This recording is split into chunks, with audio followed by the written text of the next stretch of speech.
So, uh, I recently added a video about knives to my channel, and it went really well.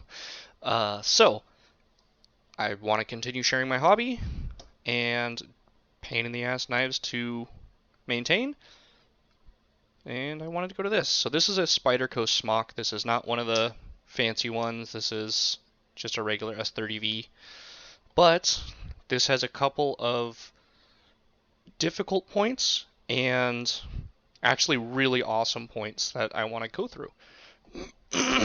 So the first thing to note, so I'm going to call, hmm, so I believe it is on this side. So where this pocket clip is, so the opposite of the button lock, there's a small ball and spring right in here to keep the blade from rocketing out. So just be aware of that when you take the knife out. The spring will fly and it's a pain in the butt. So I'm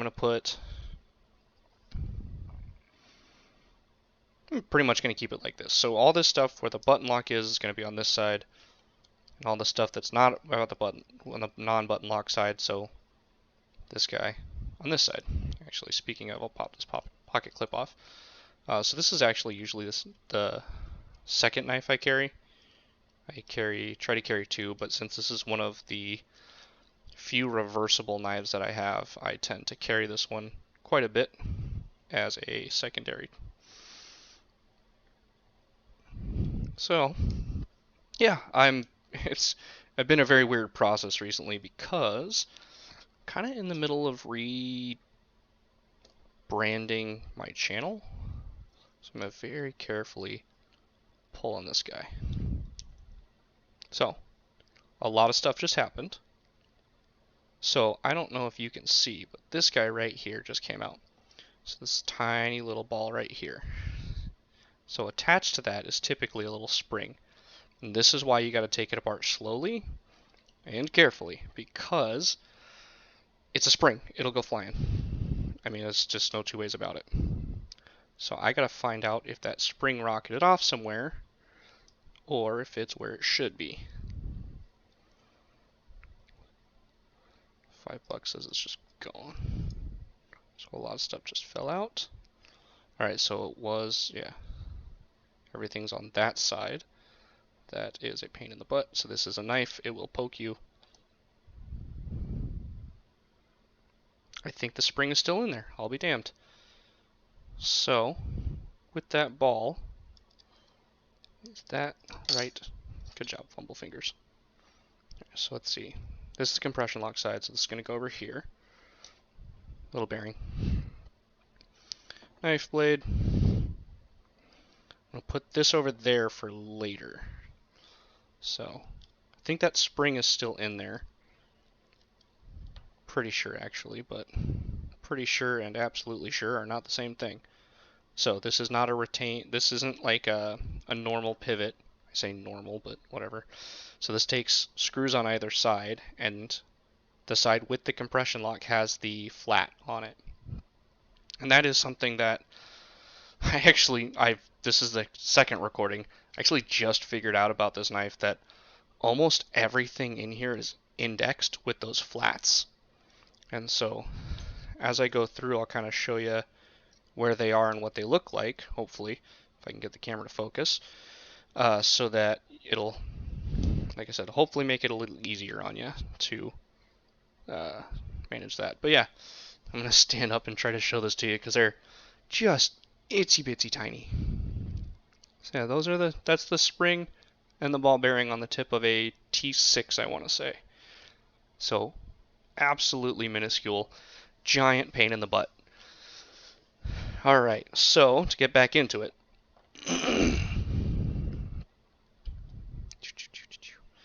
So all this stuff comes off. Yay. It's all down. I'll just be kind of upfront about it from the get-go. For most people, I over-oil my knives. I do. It's like cooking, salt to taste, you know? I'm gonna oil to taste. They work for me. And as long as that's the case, I don't really care. So, what I was talking about earlier is these all have little flats on them. And if you're looking at the scale, I believe this is the show side. Anyways, it's the side that doesn't have the button lock hole in it. All of the holes basically are all the holes that kind of matter are indexed like that, and so they only fit in one way and they do not rotate when they're in. So you can pin that and then pop the pivot screw in so that you can start to index the not index, but I mean kind of index. You can kind of index the scale on this. So I just hand tightened it. Nothing too crazy. You don't need to kill it. So that's that. And then if you take these back spacers, they are the same way. I'll try to again show you a little bit on camera, but on this side, just barely see that flat spot as I rotate it. And on this side, there's not one. So, yeah. Where's that flat? There it is. So that's on both of those back spacers. So find that side, put it down, chuck your... These you can kind of... I don't want to say like kill it, but you can tighten them down pretty good without worry. So tighten those bad boys down. Oh, forgot to put the standoff in on that one. But yeah, both of the back standoffs have that indexed portion on them. So we'll get that in. And since we've already got our pivot in and everything like that, this is what works for me. And that's kind of, I don't know, I think that should be the theme of just about everything to do with knives. Just do what works for you, as long as it's not hurting people. Just gotta be clear on that. So YouTube's funny about knives. So take that itty bitty tiny little spring, and it is on, so if you've got the compression bar, that's the hole you're looking for. That's where the spring goes. And it is tiny, and you can crush it. So just using the tip of this magnetic thing, and I'm just kind of gentle it in there. So now that's deep enough where it sits. Then we're going to grab the little tiny ball and put it right there. Now that's very precarious, and I know that. It's just the only way I figured out how to put this knife back together. This little back barrel spacer, I believe it's for a lanyard. It belongs. It goes there. So, I got the bearing on the pivot. Then for me, sharp knife. Don't screw up. This has already been oiled a couple times now because I've taken it apart a couple times trying to get this video done. So, I'm going to gentle it on, and I'm going to press it. I'm going to hold it. Then, put that on. So the one thing that really hasn't happened is there's a little bar right here. It's not in yet, and that's on purpose. That is because when you put this on, oh yeah, that is not captive, that little guy, not captive. So make sure that goes in. But we're gonna slip this guy on, again, sharp knife, no stabby. So holding that down, we know that little ball and everything is captive there. This is indexed as well. And what you do is just like on that buck, instead of trying to like fight it in, you just pop it in after you've got this liner on, and then it goes in just fine. It works just fine. So I'm gonna hit very carefully. There we go. Lots of clicks. Not a bad thing in my opinion, but doesn't sound the best. I'm just gonna drop the pivot screw there and hand tighten it because it's faster for me. Toss this guy on. And these are captive, so it's not, or not captive, but they've got indexed. I'm going to call it indexed because my brain just doesn't seem to work tonight. So indexed, they're indexed. So you can kind of screw them in, don't need to worry about them rotating or anything. I like to tighten the back ones down pretty freaking hard, just because I don't like them to come out. And then It's not centered at all, but it works great. So that little ball keeps it from dropping open. So, but as you can kind of hear, substantial blade play. So we're going to swap on our T8. We're going to get it tightened up to the point where it is both drop shut and has no play. So, no play, or, very little play. Still drop shut. I think this side can go a little tighter. And it's, so, losing a little bit of that drop shut, but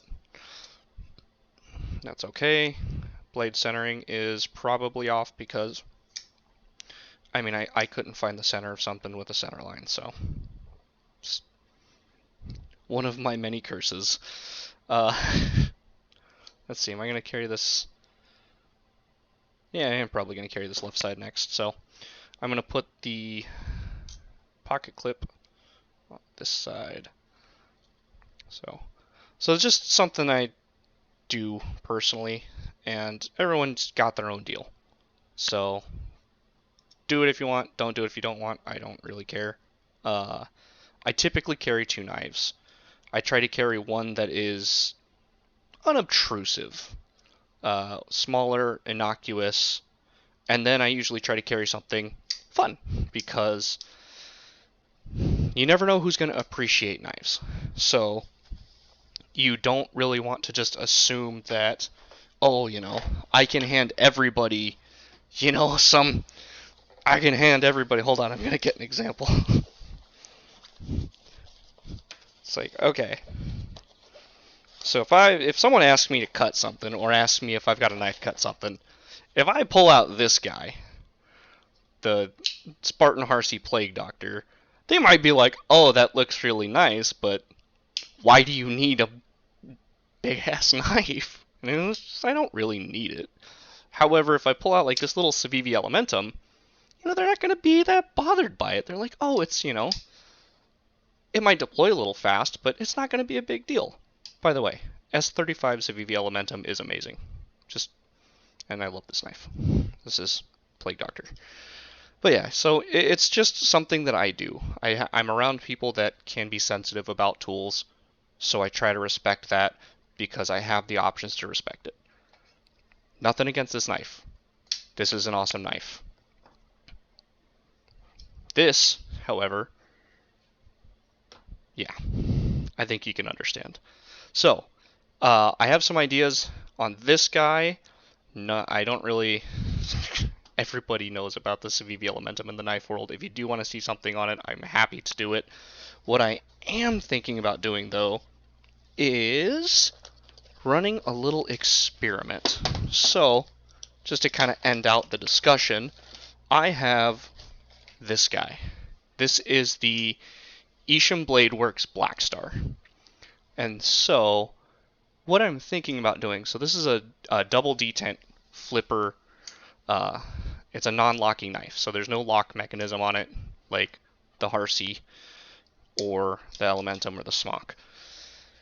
What I'm thinking about doing is, since this is on bronze bushings, I want to try graphite instead of oil. So I'm probably going to do that in the future. I don't know when this video is going to come out, so I don't know when the future is, but that'll come out. But yeah, that's this guy. This is the Spyderco Smock. Remember about the ball bearing and spring. Take it apart slowly in an area that will catch when you inevitably launch that tiny little ball into oblivion. So, thanks, and I hope you have a great night. Bye now.